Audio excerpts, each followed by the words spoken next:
আসসালামু আলাইকুম। বিশ্ব বাংলার নিয়মিত স্বাস্থ্য বিষয়ক সরাসরি অনুষ্ঠান ডাক্তার বাড়িতে আপনাদের সবাইকে জানাচ্ছি আমন্ত্রণ। সেই সাথে মহান বিজয় দিবসের শুভেচ্ছা। আপনাদের সাথে আজকে আমি আছি ডাক্তার দিনা লায়লা হোসেন। আমাদের আজকের আলোচনার বিষয় নির্ধারণ করা হয়েছে মেয়েদের বয়ঃসন্ধিকালীন সমস্যা এবং তার সমাধান। এটি একটি অত্যন্ত গুরুত্বপূর্ণ বিষয়। আর এই গুরুত্বপূর্ণ বিষয়টি নিয়ে আলোচনা করার জন্য আমাদের সাথে উপস্থিত আছেন বাংলাদেশের একজন স্বনামধন্য চিকিৎসক, ঢাকা মেডিকেল কলেজ হাসপাতালের গাইনি, অবস ও ইনফার্টিলিটি বিভাগের বিভাগীয় প্রধান হিসেবে সদ্য পিআরএল প্রাপ্ত professor doctor Nilufar Sultana madam. ধন্যবাদ তোমাকে দিনা, আমাকে এত সম্মানের ম্যাডাম সাথে আসসালামু আলাইকুম। আমন্ত্রণ জানানোর জন্য। ওয়ালাইকুম সালাম আসসালামু দিনা, আলাইকুম ম্যাডাম। তোমাকে অনেক ধন্যবাদ।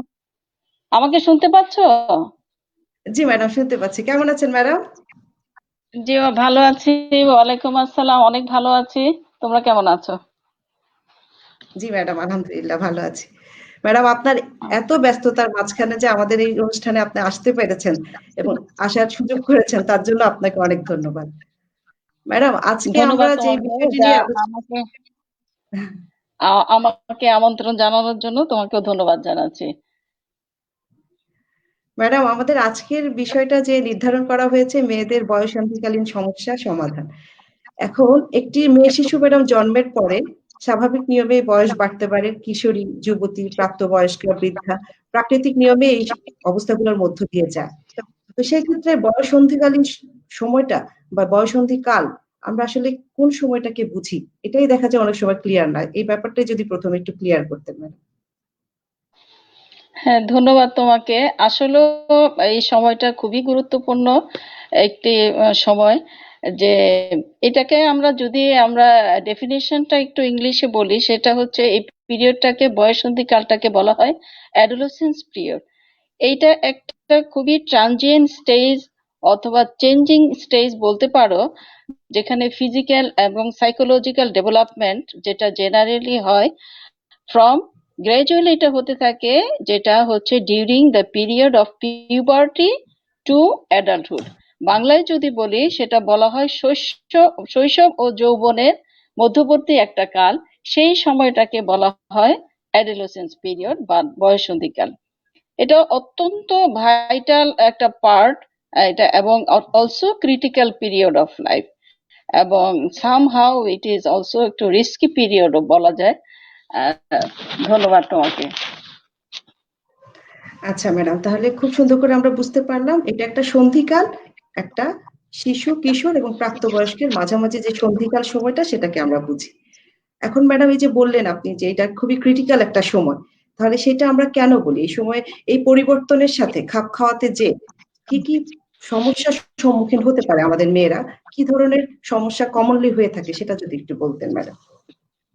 হ্যাঁ, আসলে এই সময়টা, যে এই যে আমরা যে বললাম যে শৈশব ও যৌবনের একটা মধ্যবর্তীকাল, এই সময়টাতে যে চেঞ্জগুলো হয়, একজন একটা মেয়ের যে চেঞ্জ হয় সেটা হচ্ছে due to change of the hormonal level in her body. বডিতে হরমোনাল লেভেলের হঠাৎ চেঞ্জের ফলে আস্তে আস্তে কিন্তু এই পরিবর্তনগুলো হতে থাকে, এবং সেই পরিবর্তনগুলো যেগুলো হয় সেটা তার ফিজিক্যাল চেঞ্জ হয়, এবং কিছু প্রবলেম হতে পারে, ইমোশনাল চেঞ্জ হতে পারে, বিহেভিয়ারাল চেঞ্জ হতে পারে, এবং এডুকেশনাল চেঞ্জ বা চ্যালেঞ্জ হতে পারে, হেলথের কিছু প্রবলেম হতে পারে, সাইকোলজিক্যাল প্রবলেম হতে পারে, এবং সোশ্যাল প্রবলেম, যেখানে ডেটিং অ্যান্ড রিলেশনশিপ রিলেটেড থাকে, সে সেক্সুয়াল হেলথ প্রবলেম হতে পারে। এবং এখন যেটা যেটা হয় সেটা যে অ্যাডিকশন টু সাইবার স্পেস, এটাও হতে থাকে। এবং কিছু কিছু যে অ্যাডোলেসেন্স বয়ের বেলায় দেখা যায় যে যে অ্যাগ্রেশন বা ভায়োলেন্স, এই ধরনের সমস্যাও হতে পারে। এবং ফিমেলদের বেলায় দেখা যায় যে অনেক ধরনের হেলথ প্রবলেমের মধ্যে যে অনেকগুলো গাইনোকোলজিক্যাল প্রবলেম নিয়েও কিন্তু অ্যাডোলেসেন্স গার্লরা আমাদের কাছে আসে। সুতরাং যতগুলো প্রবলেম বললাম, আমরা কিন্তু কম বেশি সবগুলো প্রবলেমই কিছু কিছু অ্যাডোলেসেন্সের গার্লদের মধ্যে পেয়ে থাকি। তবে একটা বিষয় যেটা, যে fortunately most of the adolescent enjoy করে তাদের good physical and mental health, কিন্তু যে এই যে প্রবলেম গুলার ইনসিডেন্স যেটা আগের চেয়ে এখন কিন্তু গ্র্যাজুয়ালি একটু বেড়ে যাচ্ছে, সেইটা বেড়ে যাওয়াটা হচ্ছে যে বিশেষ করে এই প্যান্ডেমিক সিচুয়েশনে ডিউ টু ওবিসিটি রিলেটেড কারণে কিন্তু আরো প্রবলেমটা কিছুটা মানে বেড়ে যাচ্ছে। সুতরাং এই প্রবলেম গুলো নিয়ে আসে, ম্যাডাম, তবে আমরা পরে হয়তো আস্তে আস্তে আমরা ডিটেলে যাব আর কি। জি ম্যাডাম, ইনশাল্লাহ আমরা আলোচনা করব। তো আমরা তো আসলে প্যানেল অফ প্রবলেম, অনেক ধরনের প্রবলেম পেয়েছি, এক একজন এক একটা হয়তো বা ফেস করে। তো আমরা যদি ম্যাডাম শারীরিক সমস্যা দিয়ে শুরু করি, যেহেতু স্বাস্থ্য বিষয়ক অনুষ্ঠান এবং শারীরিক স্বাস্থ্যটাই যদি ফার্স্টে আনি, আমরা কনসিডার করি, তো শারীরিক স্বাস্থ্য বিষয়ক প্রবলেমের মধ্যে একটা মেয়েকে সবার সবচেয়ে কমনলি, মানে আমরা প্রবলেম তো অনেকগুলা ম্যাডাম, কিন্তু ডে টু ডে আপনারা প্র্যাকটিসে বা হচ্ছে ডে টু ডে যখন রুগী দেখেন বা ফ্যামিলিতে বা আত্মীয় স্বজনে, আপনারা কোন ধরনের প্রবলেম গুলা এই মেয়েদের সবচেয়ে বেশি ফেস করেন বা আপনাদের কাছে ওরা বলে কোন ধরনের শারীরিক সমস্যাগুলো?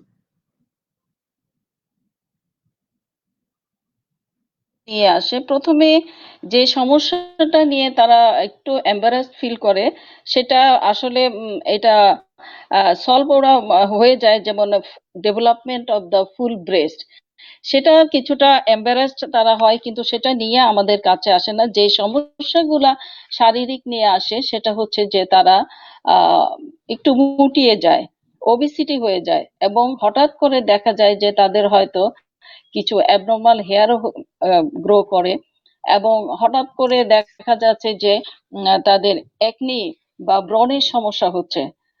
এবং আর সেই আরেকটা যেটা হয় যে তারা হঠাৎ করে তাদের আহ, অতিরিক্ত লম্বা হয়ে যায় কেউ কেউ, ওবেসিটি তো বললাম সেটা হয়ই।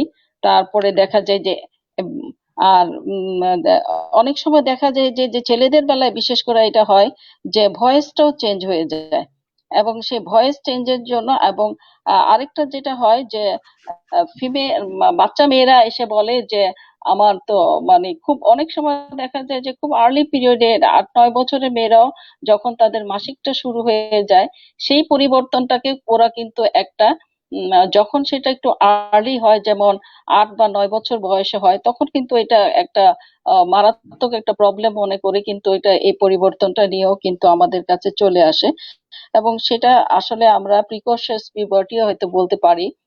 এই ধরনের শারীরিক সমস্যাগুলো এই সাধারণত আমাদের কাছে নিয়ে ও ও সাধারণত নিয়ে আসে আর কি। আচ্ছা ম্যাডাম, তাহলে এই জায়গায় আমি প্রসঙ্গত একটু জানতে চাই বা আমাদের দর্শকদের জানাতে চাই যে এই যে বললেন যে আর্লি মেনস্ট্রুয়েশন, তাহলে আসলে আমাদের যদি দর্শকদেরকে আপনি একটু জানিয়ে দিতেন যে কোন বয়স থেকে মেনস্ট্রুয়েশন যদি অনসেট হয়, তাহলে তারা বুঝবে যে না, তার বাচ্চার মেনস্ট্রুয়েশন যা মাসিকটা আর্লি হয়ে যায় না, এটা স্বাভাবিক বয়স, বা কোন বয়সের আগে হলে তারা হচ্ছে ডাক্তারের শরণাপন্ন হবে, আর কোন বয়স থেকে কোন বয়সের মধ্যে মাসিক হলে তারা ভাববে যে না, এটাই স্বাভাবিক, এবং সাধারণত কোন বয়সের আমরা পরে মাসিক হলে তারা চিন্তিত হবে। আচ্ছা, আহ, আহ, ধন্যবাদ তোমাকে। তো সাধারণত আমরা এক্সপেক্ট করি যে মাসিকটা সাধারণত 10 থেকে 13 বা বছর বয়সের মধ্যেই হয়ে যাবে। অনেকের হয়তো 14 বছর পরে হয়। আবার কোনো কোনো ক্ষেত্রে দেখা যায় যে ওদের সেকেন্ডারি সেক্সুয়াল ক্যারেক্টারিস্টিক, যেটা আমি বাংলায় বলি যে ব্রেস্ট এবং feminine characteristic, axillary pubic hair, এইগুলো যদি সুন্দর মতো ডেভেলপ হয়, তারপরে অনেক সময় কিন্তু আমরা একটু ওয়েটও করি, যে আমরা হয়তো 16 ইয়ার্স পর্যন্ত যদি আমরা ওয়েট ওয়েট করতে পারি সমস্যা নেই। কিন্তু দেখা যায় যে কারো যদি সেকেন্ডারি সেক্সুয়াল ক্যারেক্টারিস্টিক্স গুলো ডেভেলপমেন্ট হয়নি, কিন্তু তার 14 বছর পার হয়ে যাচ্ছে, তখন কিন্তু আমরা একটু ওরিড হয়ে ওই সময় তাদেরকে একটু ইনভেস্টিগেশন করার চেষ্টা করি। সাধারণ নিয়মে যেটা হয় 10 থেকে 13 বছরের মধ্যেই কিন্তু আমরা এক্সপেক্ট করি যে স্বাভাবিক মাসিকটা হয়ে যাবে, সেই সময় শুরু হওয়া উচিত। আর যদি তার আগে হয়, 8-9 বছর বয়সে যদি কেউ এস্টাবলিশ হয়ে যায়, সেটাকে আমরা একটু আর্লি বলি। তো সেখানেও কিন্তু প্রিকশনাস পিউবার্টি বলা হয়, সেটা হতে পারে এটা আইসোলেটেড প্রিকশনাস হতে পারে, একটা যে মিনিস্ট্রেশনটা আগে হয়ে গেল কিন্তু ব্রেস্ট বা আদার ডেভেলপমেন্ট গুলা ঠিক মতো হয়েছে, যে সেটা তেমন কোনো প্রবলেম না। দেখা যায় যে early maturation of the neuro hormonal system, যেটার জন্য আসলে মিনিস্ট্রেশনটা ওয়েল এস্টাবলিশড হয় এবং কন্ট্রোল হয়, সেটা হয়তো তার আগে একটু ডেভেলপ হয়ে যায়, যার জন্য এটা হতে পারে। হ্যাঁ, সেটাকে আমরা খুব বেশি আচ্ছা প্রবলেম মনে করি না, এবং সেটা সমাধানেরও অনেকগুলো ওয়ে আছে। আচ্ছা।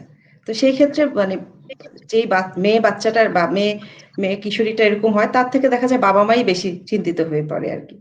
তো ম্যাডাম, মাসিকের তো এই তো আর্লি হওয়া, এটা একটা সমস্যা। এছাড়াও তো মাসিকের আরো কিছু সমস্যা নিয়ে কি আপনাদের কাছে আসে নাকি পেশেন্টরা, বা আমাদের মায়েরা আসে নাকি অনেক, বাচ্চাদের সমস্যা নিয়ে? হ্যাঁ, আম, মাসিকের অনেক সমস্যা নিয়ে আসে, যেটা অ্যাডোলেসেন্ট পিরিয়ডে মেইন গাইনোকোলজিক্যাল প্রবলেম যেটা নিয়ে আসে, সেটা মাসিকের সমস্যাটাই কিন্তু বেশি।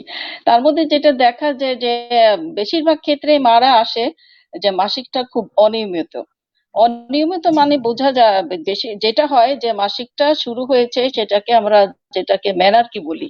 মাসিক শুরু হওয়ার পর দেখা গেল যে 1-2 মাস একটু তাদের মান্থলি হলো, তারপর দেখা যাচ্ছে যে বন্ধ হচ্ছে না, 3-4 মাস হচ্ছে না, তারপরে যখন হয় দেখা যায় যে সারা মাস ধরে হচ্ছে।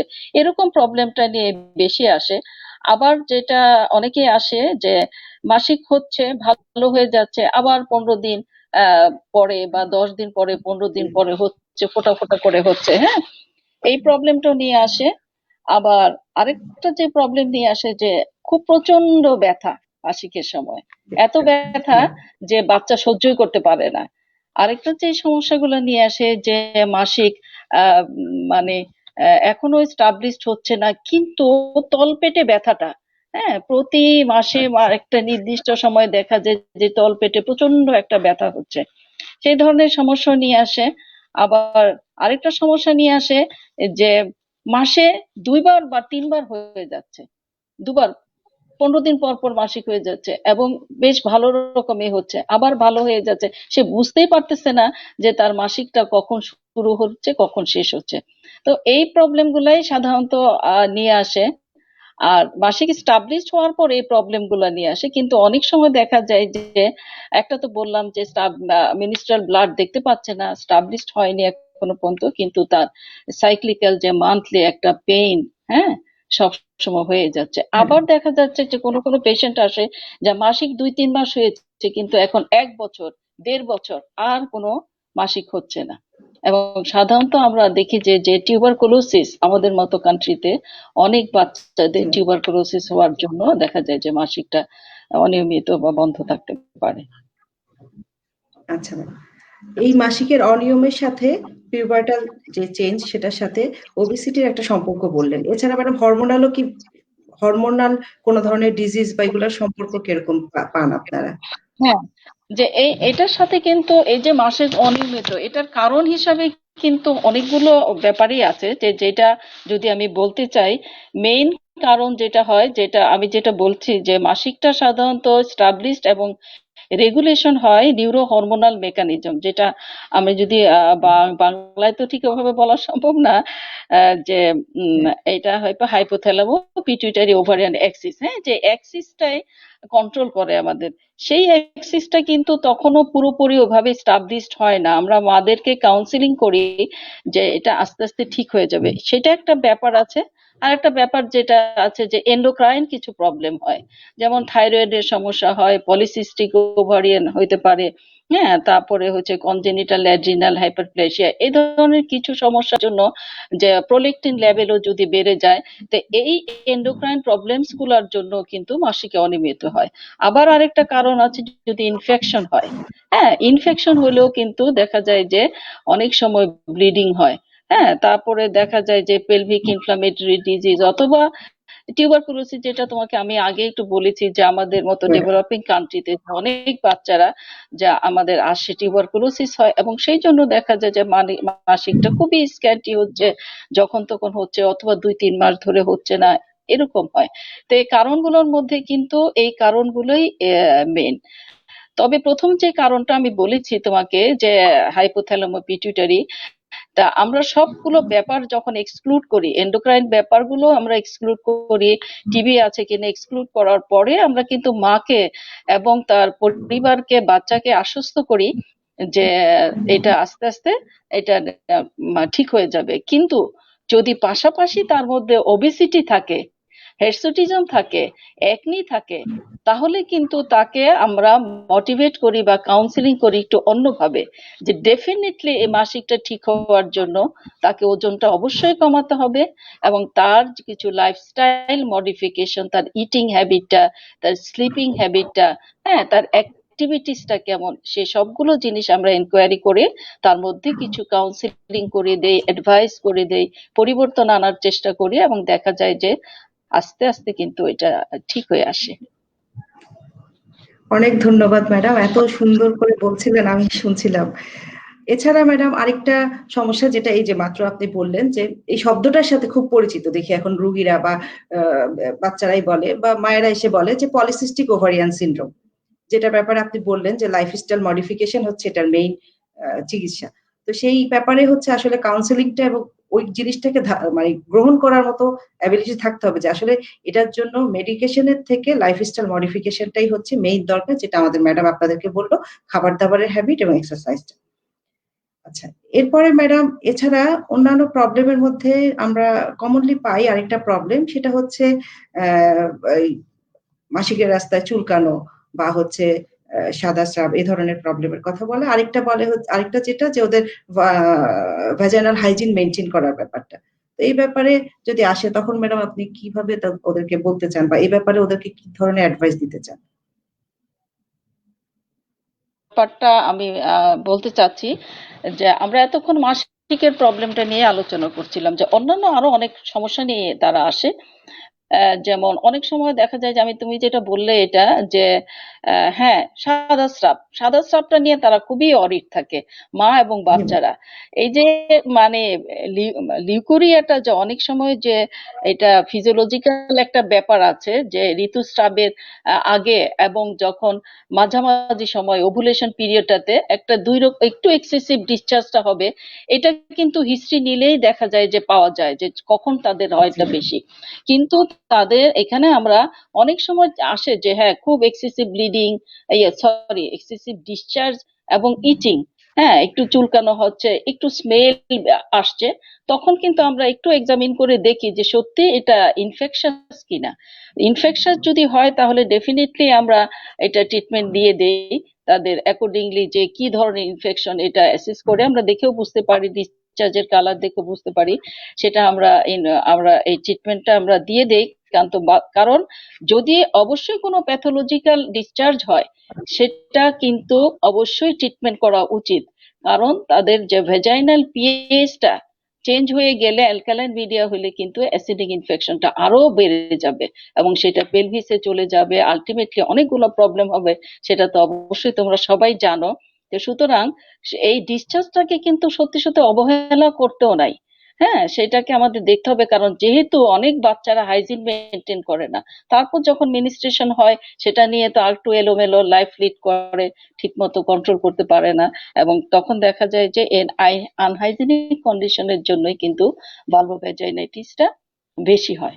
এবং সেটা অবশ্যই এটা খুব কেয়ারফুললি এটা ডিল করা উচিত, এবং তাদের হাইজিন সম্বন্ধে প্রপার একটা ধারণা দেওয়া উচিত, কি জন্য কি রকম আন্ডার গার্মেন্টস পরবে, ক্লদিংটা কিরকম হবে, এটা কেমন মানে টাইট ফিটিং। আজকালকার বাচ্চারা দেখে যত রুগী আসে, হ্যাঁ, 80 to 90% বাচ্চারাই খুব টাইট ফিট জিন্স পরে আসে। হ্যাঁ, তো আমি এসব ব্যাপারগুলাই কিন্তু কাউন্সিলিং করি বিশেষ করে। তারপরে তাদের দেখা যাবে যে ওদের হাতে, হ্যাঁ, আমি জানি না কেউ আদারওয়াইজ দিবে কিনা, 2 হাত ভর্তি অনেক বড় বড় দেখা যায় যে নেলস ওরা এটা একটা ফ্যাশনের পার্ট হিসেবেও নেয়। বাট আমি কিন্তু অ্যাডভাইস করি যে সেই হাইজিন বলতে কিন্তু আমরা সব টুকুই বলি যে আমাদের যে পার্ট গুলো আমরা ইউজ করে থাকি সব জায়গায় কিন্তু সেই হাইজিনটা মেনটেন করা দরকার।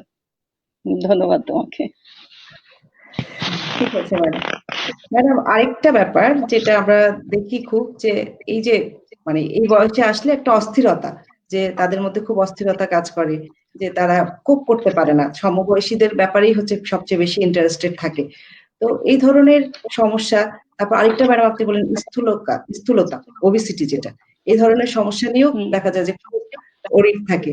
তো এই ধরনের বাচ্চাদের মায়েদের জন্য বা বাচ্চাদের জন্য আপনি কি ধরনের সমাধান বলবেন বা ওদেরকে লাইফস্টাইলের ব্যাপারে কি ধরনের অ্যাডভাইস দিবেন? আর বিশেষ করে ম্যাডাম যেটা আপনি প্রথমেই বললেন যে এই কোভিড এর জন্য এই ধরনের সমস্যাগুলো আরো বেশি হচ্ছে। এখন অ্যাডভাইস করলেই কিভাবে এক্সারসাইজ করবে এ ধরনের প্রশ্ন থাকে। আবার খাবার-দাবারের ব্যাপারে বলে যে এখনকার বাচ্চাদের যেটা পছন্দ সে ধরনের খাবার না দিয়েই বা বাবা-মা কিভাবে থাকবে? তো সেই ক্ষেত্রে আসলে জিনিসগুলাকে কিভাবে অ্যাডজাস্ট করে বাচ্চাদের পছন্দনীয় করে বাবা-মা দিতে পারে সেই সমাধানটা? সেই ব্যাপারে যদি একটু আপনি বলতেন। আসলে যদি আমি মানে ওবিসিটি নিয়েই কথা বলি, তাহলে যে ব্যাপারটা এখন আমি বলবো, সরি, তা এখন এই প্যান্ডেমিক সিচুয়েশনে দেখা যায় যে যে স্কুল কলেজ সবই বন্ধ, এবং তার বাচ্চারা যে বাসায় আছে এবং আরো বেশি করে তাদের মানে সেডেন্টারি ইয়েটা হয়ে গেছে এই জন্য যে ইন্টারনেটে তারা কিন্তু ক্লাস কোচিং সবকিছুই করছে। এবং এছাড়া ক্লাস ছাড়াও কিন্তু সারাদিন দেখা যাচ্ছে বেশিরভাগ সময়টাই যেহেতু তাদের কাজ নাই, তারা টেলিফোন বা মানে নিয়ে ইন্টারনেট নিয়েই কিন্তু বিভিন্ন কাজে ব্যস্ত থাকে। এই ওবিসিটির জন্য আমরা যেটা বলি যে তাদের হাউস হোল্ড অ্যাক্টিভিটিসও যার সাথে থাকে, সাথে তাদেরকে ইনভলভমেন্ট করার চেষ্টা করা উচিত।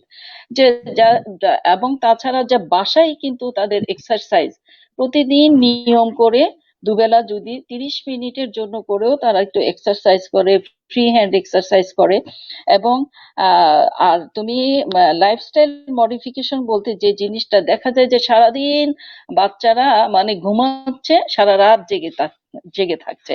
একটা হ্যাবিচুয়াল যে ব্যাপারটা আছে, যে টাইমলি খাওয়া দাওয়া করা এবং টাইমলি ঘুমোতে যাওয়া, এই জিনিসটা দেখা যায় যে পুরোপুরি, আমি হিস্ট্রি নেই, যে দেখা যায় মারা বলে যে সারা রাত জেগে থাকে কিন্তু সারাটা দিন ঘুমায়, সকালে নাস্তা করে হয়তো দুপুর 12টার সময়।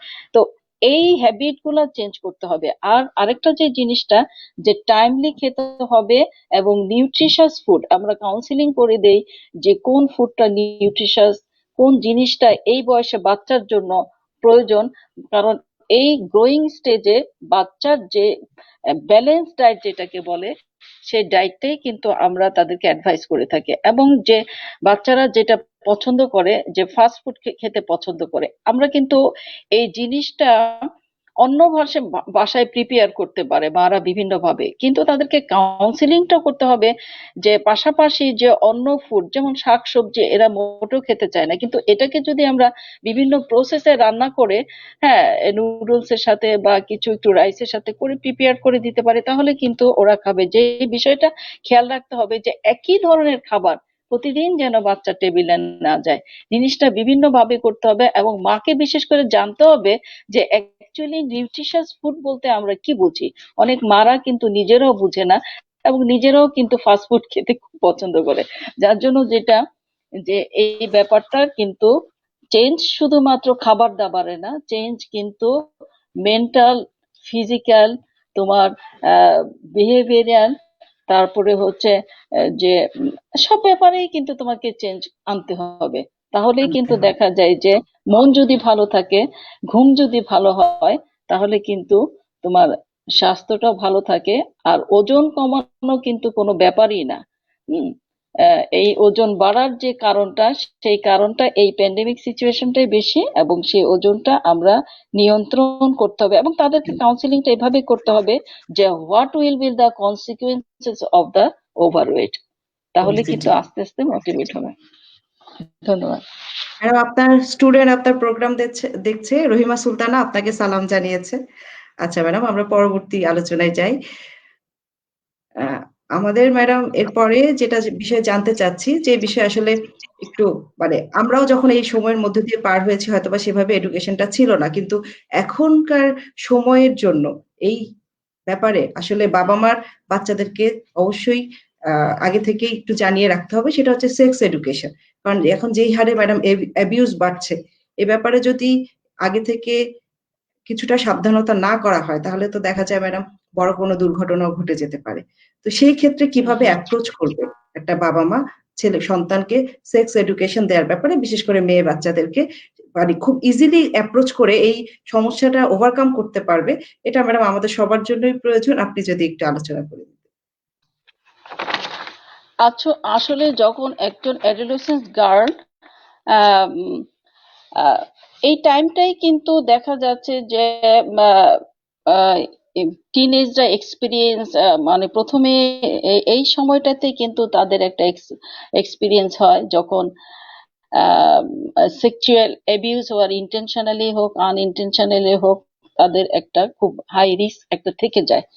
তো এই ব্যাপারটা নিয়ে আমাদের সময় যেটা ছিল শুধু মাই কিন্তু বুঝিয়ে দিয়েছে, কিন্তু এখন কিন্তু অনেক সুযোগ আছে, যে সুযোগটা স্কুলে, হ্যাঁ, কিছু এডুকেশনের মাধ্যমে জানতে পারে, বাসায় জানতে পারে। এবং তাছাড়া কিন্তু এখন এই যুগে কিন্তু ইন্টারনেটের মাধ্যমেও কিন্তু অনেক কিছু জানা যায়।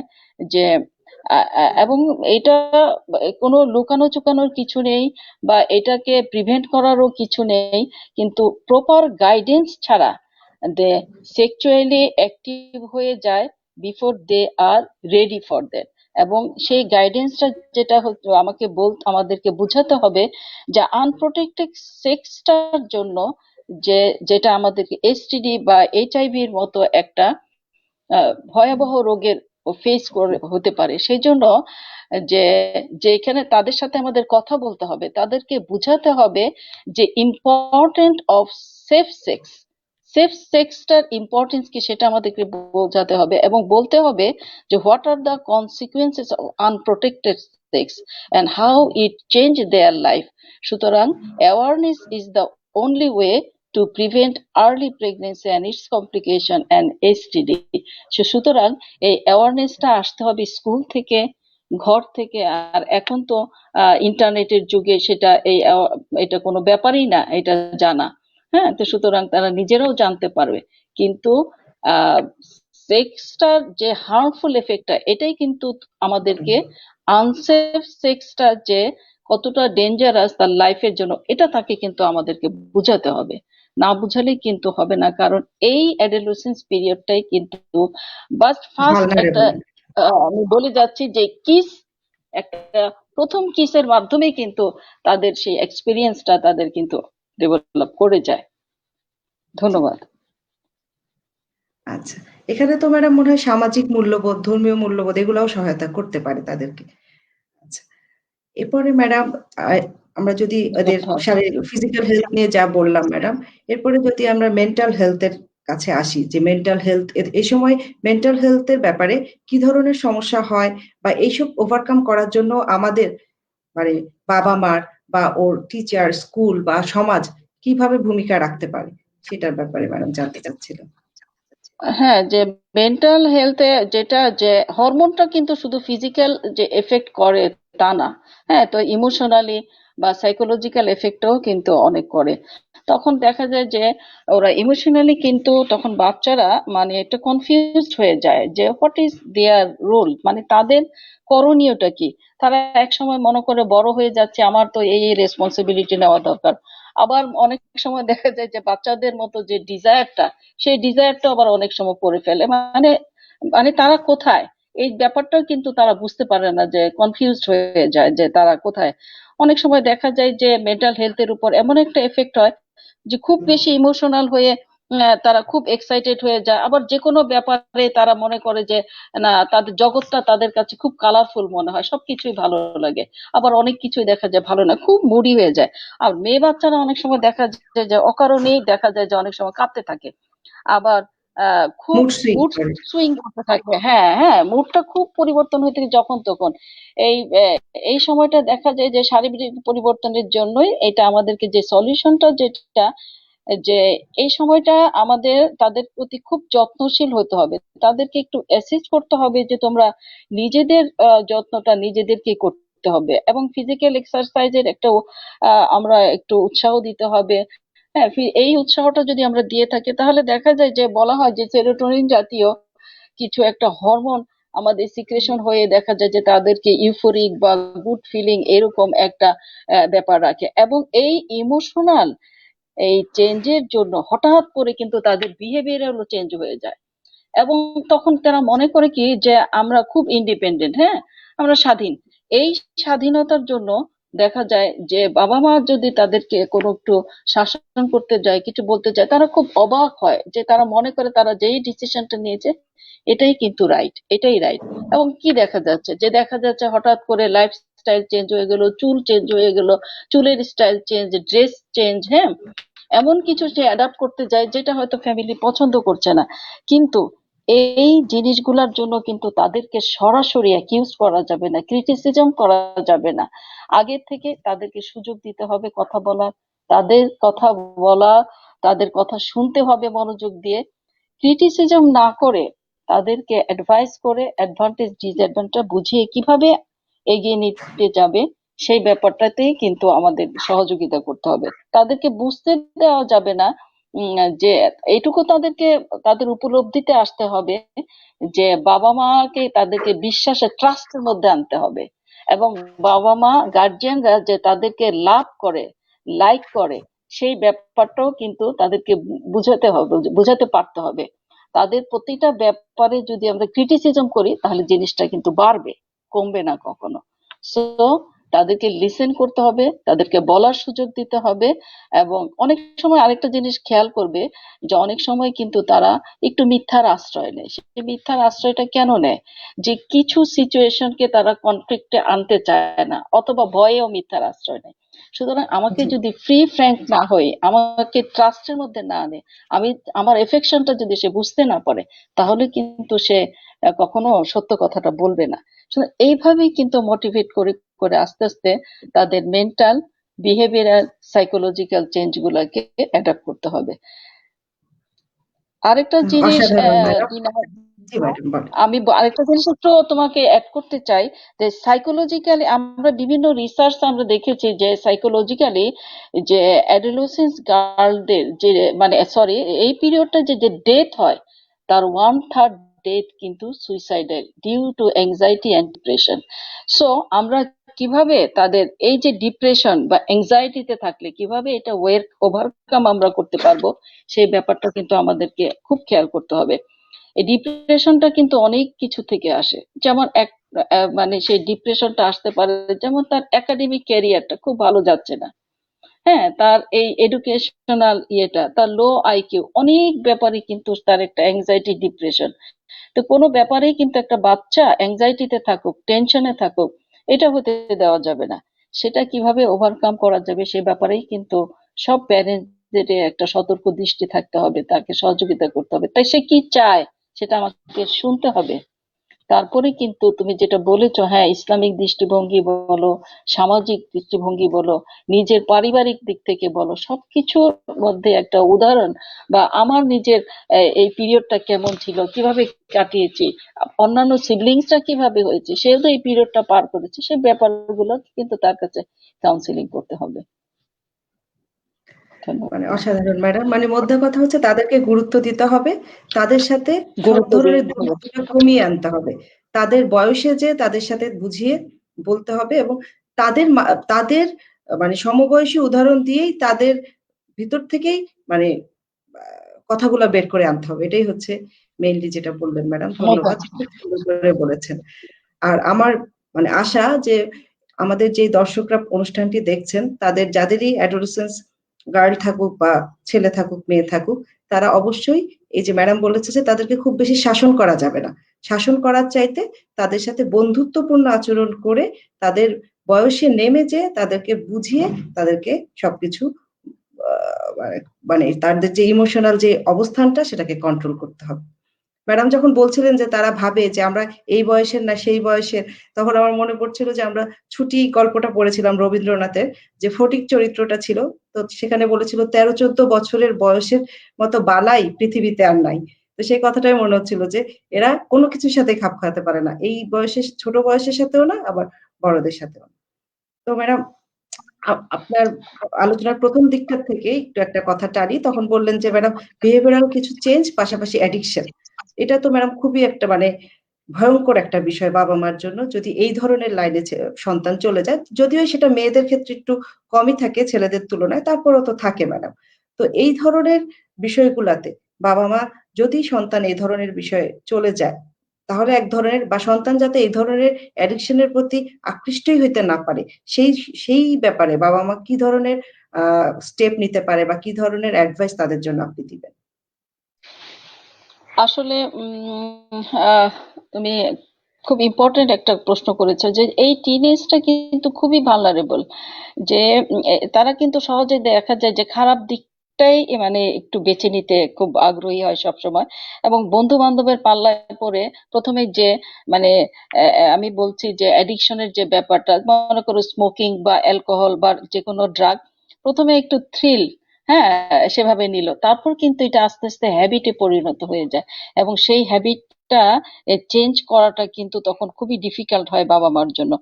আর তাছাড়া এরা যখন এ ধরনের বাচ্চারা যখন থাকে, অ্যাডolescent বয় বা গার্ল যারাই যখন থাকে, তখন বাসায় কিন্তু যদি কোনো স্মোকার বা ড্রিঙ্কার থাকে তাহলে কিন্তু সেটাই তাদের কিন্তু রোল মডেল হয়ে যায়। সুতরাং সেই জিনিসটা কিন্তু তাদেরকে খুব সতর্কভাবে করতে হবে, তাদের সামনে এটা কোনোভাবেই মানে এটা করা উচিত না। আর যে ব্যাপারটা দিকে খুব ভালো করে খেয়াল রাখতে হবে যে বাচ্চাটার বিহেভিয়ারে কোনো চেঞ্জ হয়ে যাচ্ছে কিনা, তার অ্যাপিটাইটে কোনো চেঞ্জ হচ্ছে জানে, তার স্লিপিং প্যাটার্নে কোনো চেঞ্জ হচ্ছে কিনা, তার মুড কোনো সুইং হচ্ছে কিনা। এই জিনিসগুলো যদি আমরা খেয়াল করে থাকি তাহলে কিন্তু আমাদের আস্তে আস্তে বুঝতে হবে যে সে কি কোনো ব্যাপারে অ্যাডিক্ট কিনা।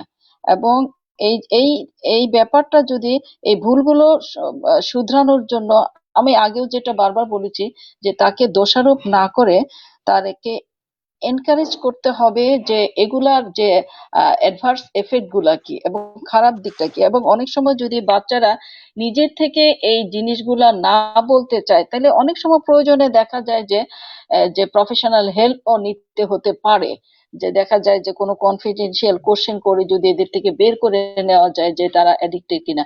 এবং সেই জন্য দেখা যায় যে কাদের সাথে বাচ্চা মিশছে, কোথায় যাচ্ছে, কতক্ষণ সময় বাইরে কাটাচ্ছে, সেই ব্যাপারগুলো খেয়াল করতে হবে। এবং এর পাশাপাশি যেটা আমি তোমাকে বলেছি, তাতে বিহেভিয়ার একটা কোনো চেঞ্জ হয়ে গিয়েছে কিনা, তার অ্যাপিটাইটটা চেঞ্জ কিনা, খেতে চাচ্ছে না, ঘুম হচ্ছে না, স্লিপ প্যাটার্নটা চেঞ্জ হয়ে গেছে, মুডটা খুব সুইং হয়েছে।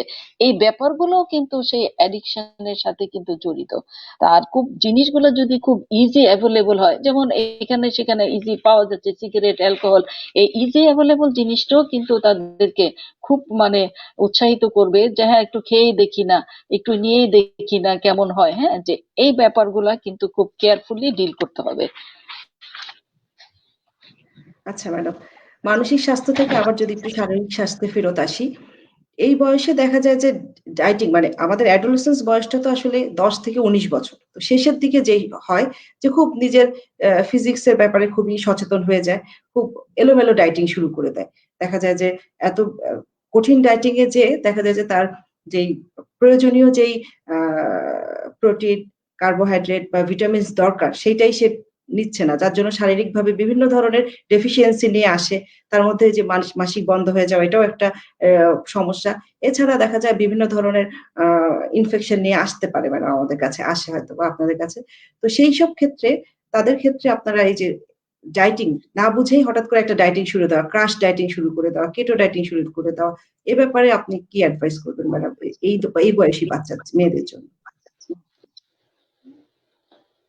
আচ্ছা, দেখা যাচ্ছে যে আসলে ডাব্লিউএইচও একটা ইয়েতে মানে আমি রিসেন্ট বলতে পারবো না, তবে 2015 একটা ইয়েতে দেখা গিয়েছে যে মনে করো 1.3 মিলিয়ন অ্যাডোলেসেন্স যে আহ, আহ, তখন মারা গিয়েছিল, এবং তখন তার বেশিরভাগই ছিল কিন্তু প্রিভেন্টেবল ডিজিজের জন্য। তো যে যে ব্যাপারগুলো আমাদের প্রিভেন্ট করা যেত, সেই জন্য দেখা যায় যে এরা অনেক সময় দেখা যায় যে একটা আনহেলদি ডাইটে, ইটিং হ্যাবিটে তারা একটা অ্যাডাপ্ট হয়ে যায়, এবং যার জন্য দেখা যায় যে তাদের মধ্যে সমস্ত নিউট্রিশনাল ডেফিসিয়েন্সি গুলা কিন্তু ডেভেলপ করতে থেকে যায়। সেই জন্য আমরা যে ব্যাপারটা বলে থাকি যে খাবারের মধ্যে তাদের খাবারটা সুষম খাবার হতে হবে, এর মধ্যে কার্বোহাইড্রেট, প্রোটিন, ভিটামিন, মিনারেলস, এবং প্রত্যেকটা জিনিসই কিন্তু তার তার অ্যাকর্ডিং টু তার ওয়েট সেই হিসাবে কিন্তু তাকে দিতে হবে। সময় মতো পরিমিত ব্যালেন্স ডায়েট নিতে হবে, প্রচুর পরিমাণে পানি খেতে হবে, ভেজিটেবল ফ্রুটস এগুলা খেতে হবে, এবং পাশাপাশি যে এক্সারসাইজ করতে হবে। এবং এই ব্যাপারগুলো যদি তারা মেনে চলে, তাহলে কিন্তু দেখা যাবে যে হেলদি লাইফস্টাইল তাদের লিড হবে, এবং হেলদি লাইফস্টাইল যদি লিড হয় তাহলে কিন্তু তাদের যে প্রবলেম গুলা সেই প্রবলেম গুলা কিন্তু আস্তে আস্তে কমে আসবে। সেজন্য তাদের এই অনেক সময় বাচ্চারা এটাও দেখা যায় যে এত বেশি পড়ার চাপ থাকে, এত বেশি মানে তাদের হেক্টিক একাডেমিক অ্যাক্টিভিটিস থাকে, যার জন্য তারা খাওয়ার বা রেস্ট নেওয়ার কোনো সুযোগই পায় না। সেজন্য আমাদেরকে আরেকটা জিনিস দেখতে হবে যে কিছু কিছু জিনিস কিন্তু কাটছাট করে দেওয়া যায়, কিছু টাস্ক কিন্তু কমিয়ে দেওয়া যায়। সেটা কমে তাদের নির্দিষ্ট সময়ে যে খাওয়াটা সেটা এবং ঘুমটা, সেটা কিন্তু খুবই প্রয়োজন একটা হেলদি লাইফস্টাইলের। মেইন জিনিস যেটা সেটা হচ্ছে যে সময় মতো খাওয়াটা। এবং আমি তোমাকে প্রথম দিকে যেটা বলেছি যে বেশিরভাগ মারা এসে বলে যে কি করবো ম্যাডাম, সারা রাত জেগে থাকে, মানে ইয়ে নিয়ে, ইন্টারনেট নিয়ে সারা দিন ঘুমায়, এবং দুপুর বেলা একটা সময় হয়তো সে বাচ্চাটা নাস্তা খাচ্ছে। সুতরাং এইভাবে কিন্তু চলবে না, সেটাকে ডেফিনেটলি চেঞ্জ করতে হবে। খাদ্যের মধ্যে সুষম খাদ্য, যেটাকে ব্যালেন্স ডায়েট বলে, সেটা করতে হবে। এবং সময়টা, যে সময় মতো তাকে পরিমিত আহার করতে হবে, পাশাপাশি তার প্রয়োজন অনুযায়ী। খুব শুকনা পাতলা 30 কেজি একটা ওয়েট, তাকে কিন্তু আমরা বলবো না 2 বেলা তুমি এক্সারসাইজ করো। হ্যাঁ, তো যেটা হচ্ছে যে অ্যাকর্ডিং টু সেই বাচ্চার স্টেটাস অনুযায়ী কিন্তু আমাকে সেটা বলে দিতে হবে এবং গাইড করতে হবে। হুম। জীবনযাপনটা রুটিন মাফিক হতে হবে। খাওয়ার সময় খাওয়া, রুটিন ঘুমের মাফিক সময় হতে হবে। ঘুম। হ্যাঁ, জি হুম, ম্যাডাম। হুম, হুম। তাহলেই হচ্ছে একটা সুন্দর লাইফ। এই যে ডায়েটিং এর ব্যাপারটাও আসলে যে ওজন এবং উচ্চতা এটার অনুযায়ী যে খাদ্যের যে এটার ব্যাপার, হ্যাঁ। সুষম আ তালিকা। ডিভাইডেশন ওটাকে মেইনটেইন করতে হবে। জি ম্যাডাম। আচ্ছা ম্যাডাম, এখন অনেক কিছু তো আলোচনা করলেন। আমার ধারণা যে এখান থেকে আসলে অনেক ধরনের উপকারই পাবে। তারপরেও সবকিছুর পরেও দেখা যায় যে বাবা-মা খুব মানে এই ধরনের বাচ্চাদেরকে নিয়ে খুব বলে যে প্যারেন্টিং টা আমাদের জন্য খুবই চ্যালেঞ্জ। আমরা কিভাবে ছেলে-মেয়েকে কন্ট্রোল করব, কিভাবে এতক্ষণ আলোচনা থেকে অনেক কিছুই ম্যাডাম ক্লিয়ার হয়ে গিয়েছে। তারপরেও যদি তাদের জন্য আপনার কিছু বলার থাকে যে প্যারেন্টিং চ্যালেঞ্জটা কিভাবে তারা মোকাবেলা করবে সেই ব্যাপারে যদি কোন অ্যাডভাইস দিতে থাকেন। আপনি যদিও এতক্ষণ ম্যাডাম প্রতিটা অসুবিধার সাথে সাথেই বাবা-মার ভূমিকা বলেছেন। তারপরেও এক কথায় যদি কিছু বলতে চান। যেটা আসলে আমরা নিজেরাও বড় হয়েছি। হ্যাঁ, আমাদের বাবা মাও আমাদেরকে গাইড করেছে, তাই না? আমরা একসময় বড় হয়েছি, এখন ফ্যাসিলিটিস কিন্তু অনেক বেশি। সেই জন্য যে প্রতিটি প্যারেন্টস এর জন্য এটা অবশ্যই চ্যালেঞ্জ, তার বাচ্চাকে কিভাবে আহ সুন্দরভাবে সামাজিক তার সাথে কিভাবে মানে সুষ্ঠুভাবে সুস্বাস্থ্যের অধিকারী হয়ে এবং সমাজে একজন স্বাভাবিকভাবে স্বাভাবিক ব্যক্তি হিসেবে চলার মতো মানুষ হিসেবে গড়ে তুলতে পারবে, সেটা ডেফিনেটলি চ্যালেঞ্জ। এবং সেই জন্য প্রত্যেকটা ব্যাপারে তাদের সাথে বন্ধুত্বপূর্ণ আচরণ করতে হবে এবং অবশ্যই তাদেরকে বুঝিয়ে বলতে হবে যে এই সময়টা কিন্তু কোনো একটা অ্যাবনর্মাল কিছু নয়, এটা একটা নর্মাল ব্যাপার এবং সেটা লাইফেরই একটা পার্ট। সেটাকে মেনে নিয়েই সবাই এত বড় হয়েছে এবং সেটাকে মেনে নিতে হবে। এবং প্রতিটা জায়গায় আমি যে প্রবলেমস গুলো আসতে পারে সেটা সলভ কিভাবে করতে হবে সেটা আমি বলেছি। এবং এখন আরো বেশি সুবিধা হয়েছে, আমাদের বাবা মারা কিন্তু অতটা আমাদেরকে গাইড করতে পারেনি। এখনকার বাবা মারা ইন্টারনেটের যুগ বলো সবকিছু এর জন্য কিন্তু তারা তাদের বাচ্চাদেরকে সুন্দরভাবে গাইড করতে পারবে। তবে আমরা যেইভাবে চলেছি এখনকার বাচ্চারা কিন্তু হয়তো আর সেভাবে চলবে না। তাদের জন্য সবচাইতে যেটা যে খুব ফ্রি ফ্র্যাঙ্কলি তাদেরকে নিতে হবে, তাদেরকে বুঝতে দিতে হবে যে বাবা মাও তাদের একজন সবচেয়ে কাছের বন্ধু, যে কিনা তার মানে সব চরমতম ভালো চায়, সবচাইতে বিপদের ভালো। সময় ভালো চায়, সবচাইতে ভালো চায় যেই মানুষটা, সেটা হচ্ছে তার বাবা মা। সেই জিনিসটা যদি তাকে বোঝাতে পারে এবং সেই ট্রাস্টটা যদি আনতে পারে, তাহলে কিন্তু যে এটা তেমন একটা বড় চ্যালেঞ্জ না।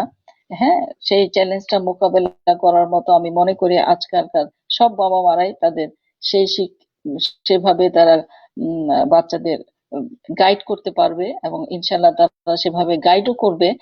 এবং এবং আশা করি যে ভবিষ্যতে যে এই বাচ্চাদেরই আমাদের এটা ন্যাশনাল অ্যাসেট হবে এবং সেইভাবেই প্রতিটা বাবা মাই কিন্তু তার বাচ্চাদেরকে গাইড করতে পারবে। ধন্যবাদ। আচ্ছা ম্যাডাম, আমাদের দেশের জন্য বলছি যে এরকম থার্ড ওয়ার্ল্ড কান্ট্রি গুলাতে দেখা যায় যে এই বয়ঃসন্ধিকালের শেষের দিকটাতে দেখা যায় যে বিয়ে হয়ে যায় মেয়েদের। তো এই যে বয়ঃসন্ধিকালীন বয়সে যদি মেয়েদের বিয়ে হয়ে যায়, তাহলে সেই ক্ষেত্রে মানে আমরা তো বিয়ের জন্য একটা বয়স নির্ধারণ করা আছে। তারপরেও দেখা যায় যে সেটা মানা হয় না। আর্লি ম্যারেজ আমাদের দেশে একটা কমন, বিশেষ করে গ্রামে-গঞ্জে। তো সেই ক্ষেত্রে তো অনেক ধরনের সমস্যা হয় বলেই আমরা আসলে একটা বয়সকে নির্ধারণ করে দিয়েছি বিয়ের জন্য। তো সেই ক্ষেত্রে যদি এইসব বয়ঃসন্ধিকালীন সময়ে যদি কোনো মেয়ের বিয়ে হয়ে যায়, তাহলে যদি সংক্ষেপে ম্যাডাম কি সমস্যা হতে পারে? যাতে এই জায়গা থেকে বাবা-মারা সাবধান থাকে, আপনি যদি সংক্ষেপে একটু বলতেন। আসলে ওই সময়টায় কিন্তু দেখা যায় যে যে এর আগে যদি যখন বিয়ে হয়ে যায় তখনও কিন্তু বাচ্চাটার ডেভেলপমেন্টটা কমপ্লিট হয় না। একটা মায়ের তখন যে বডি এবং পেলভিস, নিউট্রিশনাল স্ট্যাটাস, হ্যাঁ, কোনোটাই কিন্তু সেই আপ টু দি মার্ক বা একটা প্রেগনেন্সি নেওয়ার জন্য, একটা বা বাচ্চা হওয়ার জন্য তার দেহে যেটা বড় হওয়ার জন্য, হ্যাঁ, যেই এনভায়রনমেন্টটা দরকার, যে পরিমাণ তার আহ, কি বলবো, যে বডিতে নিউট্রিয়েন্টস গুলো থাকা দরকার সেটা কিন্তু থাকে না, তার ডেভেলপমেন্টটাই কমপ্লিট হয় না। সেই অবস্থায় যদি প্রেগনেন্সি হয় তাহলে কিন্তু তার নানা ধরনের সমস্যা হতে পারে। একটা হচ্ছে যে একটা যেটা হচ্ছে সেই সময় কিন্তু দেখা যায় যে প্রেসার, প্রিএক্লাম্পসিয়া যেটা, হ্যাঁ, সেই ধরনের কমপ্লিকেশন হতে পারে। তারপর দেখা যায় যে অ্যাবর্শন যেটা হয়ে যাওয়ার সেটাও হতে পারে। আবার এই অল্প বয়সে বিয়ের জন্য যে ব্যাপারটা হয় যে যেহেতু তার বডিটা সেভাবে ডেভেলপ হয় না, তার লেবারটা কিন্তু ডেলিভারির সময় দেখা যায় যে তার অনেক অনেক প্রলং একটা লেবার পেন হতে পারে, বিলম্বিত বিলম্বে ডেলিভারি প্রসব হতে পারে। হতে পারে, অবস্ট্রাকটেড লেবার হতে পারে, এবং আলটিমেটলি দেখা যায় যে সেই একটা এনিমিয়া ডেভেলপ করতে পারে প্রেগনেন্সিতে। বিশেষ যেটা হয় যেটা যে খুব মেল নারিশ থাকে এবং এনিমিক থাকে মায়েরা, এই ছোট ছোট মেয়েরা। এবং দেখা যায় যে pregnancy anaemia, with anaemia, severe anaemia হয়ে যেই ধরনের কমপ্লিকেশন গুলা, সব ধরনের কমপ্লিকেশন হতে পারে। বাচ্চা দেখা যায় যে খুব ডেভেলপমেন্ট নাও হতে পারে, ইন্টারউটেরাইন গ্রোথ রিটার্ডেশন হতে পারে, অনেক সময় আইওডি হতে পারে, রিপিটেড ইউরিনারি ট্র্যাক্টের ইনফেকশন হতে পারে। এবং এ- এই মাগুলা দেখা যায় যে প্রেগনেন্সিতে অনেক ধরনের কমপ্লিকেশন গুলাই কিন্তু ডেভেলপ করতে পারে। আলটিমেটলি দেখা যায় যে অনেক সময় লেবারটা অবস্ট্রাক্টেড হতে হতে, এবং এই ছোট ছোট মেয়েদের লেবার প্রলং না হয়ে অবস্ট্রাক্টেড, বাধাগ্রস্ত হতে হতে কিন্তু অনেক সময় দেখা যায় যে ইউটেরাসটা ফেটে যেতে পারে এবং সে মায়ের মৃত্যুর মুখে ঝুঁকিও মৃত্যুর কিন্তু ঝুঁকি অনেক থাকে। বেশি থেকে যায়। হ্যাঁ, এবং অনেক সময় দেখা যায় যে অল্প বয়সে প্রেগনেন্ট হওয়ার জন্য তারা অনেক সময় অ্যাবর্শন করতে চায়। হ্যাঁ, সে অ্যাবর্শনের যে কনসিকুয়েন্স গুলা, হ্যাঁ, সেপসিস হয়ে তার পরবর্তীতে কিন্তু দেখা যায় যে এই পেলভিক ইনফেকশন হয়ে টিউব বন্ধ হয়ে তারপরে, বা অথবা ইনফেকশন হয়ে পরে একটোপিক প্রেগনেন্সি হয়ে রাপচার হয়ে, এবং অনেকগুলো সমস্যা যেগুলো হতে পারে সেই সেই ব্যাপারে কিন্তু আজও পর্যন্ত আমাদের এই ডেভেলপিং কান্ট্রিতে আমরা কিন্তু এখনো পর্যন্ত ফুল কনসাসনেস হয় না। এখনো পর্যন্ত কিন্তু গ্রামে গঞ্জে দেখা যাচ্ছে যে সেই পিউবার্টি এবং 15 থেকে 16 বছরের মধ্যে বাচ্চাদের কিন্তু মেয়েদের কিন্তু বিয়ে দিয়ে যাচ্ছে, যদিও সরকার থেকে একটা এজ নির্দিষ্ট করে দেয়া আছে, কিন্তু তারপরে দেখা যাচ্ছে হচ্ছে না। এই রিলেটেড প্রবলেম গুলাই কিন্তু যে একটা টিনেজ গার্লের জন্য প্রেগনেন্সির কমপ্লিকেশন হিসাবে আসতে পারে। জি ম্যাডাম। এই শারীরিক সমস্যার পাশাপাশি আমরা দেখি যে আসলে ওদের মানে মানসিকও কিছু সমস্যা হয়। হয়তোবা অ্যাডজাস্টমেন্ট করার মতো বয়স হয় না। নতুন একটা পরিবেশে যে অ্যাডজাস্ট করতে পারে না। সেখান থেকে দেখা যায় যে বিভিন্ন ধরনের আ মানে আমরা যেসব জিনিস কাম্য না সে ধরনের অ্যাক্সিডেন্ট বাড়ছে। যেমন সুইসাইড বা হচ্ছে ডিভোর্স এগুলাও বাড়ছে। তো এগুলাও তো আসলে ম্যাডাম সামাজিক অবক্ষয় এক ধরনের। তো আসলে আমাদের এই ব্যাপারগুলাতে প্রতিটা বাবা-মারই সচেতন হওয়া দরকার। একটা নির্দিষ্ট বয়সের পরেই ছেলেমেয়ের বিয়ে দেওয়া দরকার। তো ম্যাডাম আজকে তো আসলে বিজয় দিবস ছিল। আপনি আমাদের সাথে আসছেন। বিজয় দিবসের আনন্দ আমার আরো বেশি বেড়ে গেল আপনার সাথে স্ক্রিন শেয়ার করতে পেরে। আর আ আমরা প্রায় অনুষ্ঠানের শেষের দিকে চলে আসছি। ম্যাডাম যদি কিছু বলেন আরকি দর্শকদের উদ্দেশ্যে। হ্যাঁ, আমি আসলে খুব মানে আনন্দ আমার ভালো লাগছে এই জন্য যে তোমার সাথে এই প্রথম আমি অনুষ্ঠান একটা প্রোগ্রাম করছি, এবং বিশ্ব বাংলার যে আহ, ওরা বললো যে মেনলি এটা একটা সংবাদপত্র, তারপরে যে তারা একটা আহ, কি বললে এটা হলো ডক্টর, স্বাস্থ্য বিষয়ক এটা ডক্টর বাড়ি, স্বাস্থ্য হ্যাঁ, বিষয়ক অনুষ্ঠান হ্যাঁ, ডক্টর বাড়ি, ডক্টর বাড়ি একটা ডাক্তার বাড়ি যে আর কি। চ্যানেলটা ওরা শুরু করেছে, এই জন্য ওনাদেরকে ধন্যবাদ জানাচ্ছি। এবং আরেকটা জিনিস যেটা এই বিজয়ের দিনেই যে তোমার সাথে একটা অনুষ্ঠান করতে পারলাম, এবং টপিকটাও ছিল যে একটু ভিন্ন ধরনের। সাধারণত আমরা দেখা যায় যে প্রেগনেন্সি কমপ্লিকেশন, ইনফার্টিলিটি, এটা সেটা নিয়ে করে থাকি, অ্যাডolescentদের বেশি অ্যাড্রেস করা হয় না। যদিও এর আগে আমরা একটা শুধু আমি একটা গাইনোকোলজিক্যাল প্রবলেম নিয়ে করেছিলাম, কিন্তু একটা সেই প্রবলেমের চেয়ে আরো যে কতগুলা প্রবলেম, আজকে যে আমি তোমাকে 10-12টা প্রবলেম অ্যাড্রেস করলাম, কিন্তু আমরা প্রতিটা প্রবলেম হয়তো আমার কাছে পেশেন্ট আসে না সব প্রবলেম নিয়ে, সাইকোলজিক্যাল প্রবলেম নিয়ে তো হয়তো আমার কাছে আসবে না, কিন্তু যখন গাইনোকোলজিক্যাল প্রবলেমটাই নিয়ে আসে তখন হিস্ট্রি নিতে গিয়ে কিন্তু আমরা রিলেটেড থাকে অনেকগুলা ব্যাপার দেখে সময়টা। যাই। হ্যাঁ, অনেকগুলা ব্যাপার আমাদের চোখে পড়ে, দেখে যাই, বাবা মার থেকে শুনে ফেলি এবং আমরা দেখি। তো সেই জন্য আমি দর্শকদের আমি ধন্যবাদ জানাচ্ছি যে ধৈর্য ধরে এতক্ষণ আমার কথাগুলো শুনলেন। এবং আসলে আরো অনেক কথা ছিল, সব হয়তো মনে আসে না, টাইমলি মনে আসে না, অনেকগুলা ব্যাপারই ছিল। যে ধন্যবাদ দিনা তোমাকেও, যে সুন্দর একটা টপিক নিয়ে আজকে আমরা আলোচনা করলাম, যে সবার ঘরেই কিন্তু এরকম বাচ্চা আছে। হ্যাঁ, বেশিরভাগই জি। তোমাদের মতো বয়সে এখন মেয়েদের বাচ্চারা এরকম বয়সে আছে, অবশ্যই সতর্কভাবে তাদের সাথে ডিলিংসটা করতে হবে। এবং আমরা এই এই গ্রুপটাকে যদি আমরা ঠিক মতো গাইড করতে পারি, এরাই কিন্তু আমাদের অ্যাসেট।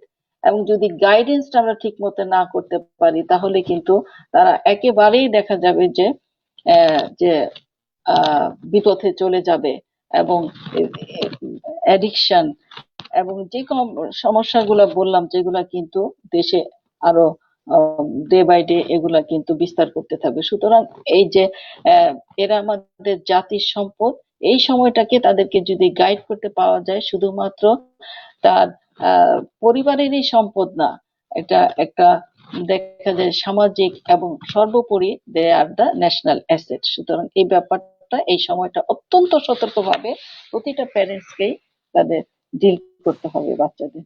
ধন্যবাদ তোমাকে। ধন্যবাদ ম্যাডাম। আমার মনে হচ্ছে এই অনুষ্ঠান যারা দেখেছেন তারা অবশ্যই উপকৃত হবেন। তাদের হয়তোবা সামনে কিছু সমস্যা ছিল, সমস্যার সমাধান পাবেন, অথবা হয়তোবা অনেক সময় ম্যাডাম সমস্যা যে হচ্ছে সেটাই হয়তোবা বুঝতেন না। আলোচনা থেকে বুঝতে পারবেন যে তার বাচ্চাটা, মেয়েটা বা ছেলেটা আসলে কি কোনো সমস্যার মধ্যে দিয়ে যাচ্ছে কিনা। ম্যাডাম যেটা বললেন যে এই অ্যাডোলেসেন্স পিরিয়ডে যারা আছেন, বয়ঃসন্ধিকালীন সময় যারা পার করছে, তারাই হচ্ছে দেশের ভবিষ্যৎ। তো এদেরকে যদি আমরা সঠিকভাবে গাইড করতে পারি তাহলে আমরা একটা সুন্দর ভবিষ্যৎ গড়ে তুলতে পারবো। তো সবাইকে এই বিজয় দিবসের শুভেচ্ছা জানাচ্ছি আবারও। এই দিন হচ্ছে আমাদের জাতির জন্য একটা অহংকারের দিন, একটা আত্মবিশ্বাসের দিন। তো সবাই ভালো থাকবেন আর নিয়মিত ডাক্তার বাড়ি অনুষ্ঠানটি দেখবেন।